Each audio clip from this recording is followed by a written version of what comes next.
જોરિયા પરમેશ્વર અને રૂપસિંહ નાયકની ક્રાંતિકારી ભૂમિ પર અહીં મંચસ્થ ઉપસ્થિત જેમણે ખૂબ જ સરસ વિગતવાર શિક્ષણ બાબતે પરીક્ષાઓ બાબતે પ્રકાશ પાડ્યો એવા અમારા સાથી આમ આદમી પાર્ટીના વિદ્યાર્થી નેતા યુવરાજસિંહ જાડેજા, આપણા જ વિસ્તારના છોટાઉદેપુર લોકસભાના ઇન્ચાર્જની જેમની જવાબદારી છે એવા મુકેશભાઈ બારિયા, છોટાઉદેપુર જિલ્લાના આમ આદમી પાર્ટીના પ્રમુખ એવા રાધિકાબેન રાઠવા, છોટાઉદેપુર વિધાનસભાના પ્રભારી એવા વિનુભાઈ રાઠવા, કદવાલ તાલુકાના પ્રમુખ એવા રવિન્દ્રભાઈ, સાથે જ આ વિસ્તારના આગેવાન એવા પર્વતભાઈ, જેમણે આ મંચ પરથી ખૂબ સારું વક્તવ્ય આપ્યું, જેમને આપણે સૌ રાજેશભાઈ લગામી તરીકે ઓળખીએ છીએ એવા રાજેશભાઈ રાઠવા, જેઓ પોતાની પાઘડીથી પરિચિત છે, ઓળખાણ ધરાવે છે એવા અમારા આપણા સૌના વડીલ એવા ભંગિયાભાઈ રાઠવા,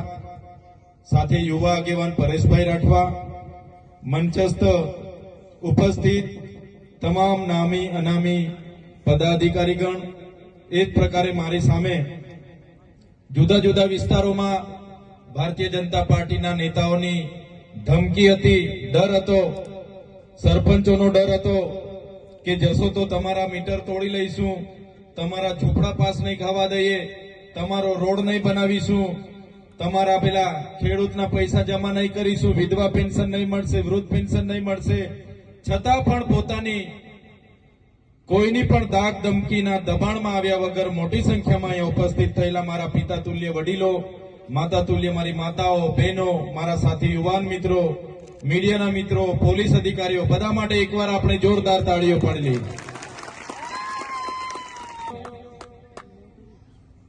તમને બધાને ખબર છે કે જે પ્રકારે આપણા દેશ પર અંગ્રેજોનું શાસન હતું, એના પહેલા પણ ઘણી મુગલોએ પણ 500 થી 700 વર્ષ શાસન કર્યા, બીજી ઘણી બહારની અનેક જાતિઓના અતિક્રમણો થયા, આક્રમણો થયા, અને આઝાદીના લડતમાં બધા જ લોકોએ પોતપોતાનું યોગદાન આપ્યું.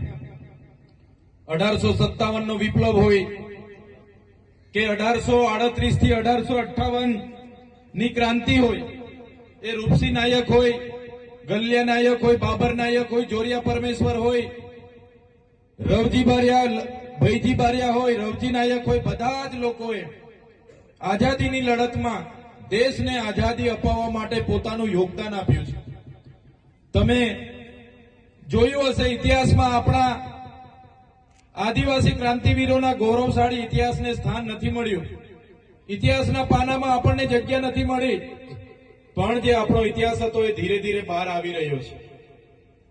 તમને હું વાત કરું, આ રાજસ્થાનની ભૂમિમાં જ્યારે મહારાણા પ્રતાપની સાથે પોતાના સગાઓ નહોતા, ત્યારે પૂંજા ભીલે, જે રાજા પૂંજા ભીલ, જેમણે પોતાની આખી સેના મહારાણા પ્રતાપની સાથે રાખીને એ હલ્દી ઘાટીનું યુદ્ધ કર્યું, એ મેવાડને બચાવવા માટેનું આખું યુદ્ધ હતું. એ જ પ્રકારે ઝલકારીબાઈ હોય, હલ્દી ઘાટીની ઝલકારીબાઈ હોય, એ જ પ્રકારે તમે મધ્યપ્રદેશના ટાટિયામામા ભીલ હોય, રાણી દુર્ગાવતી હોય, મહારાષ્ટ્રમાં ખાદ્ય નાયક હોય, ભાગોરા નાયક હોય, ચીતુ કોરાડ હોય, કે ત્યાંના ગુલિયા મહારાજ હોય, રામદાસ મહારાજ હોય, બિહારમાં બિરસા મુંડા હોય, ત્યાં ફૂલો જાલો હોય, સિંધુ કાનો હોય, જેવા અનેક આદિવાસી યોદ્ધાઓએ દેશની આઝાદીમાં યોગદાન આપ્યું.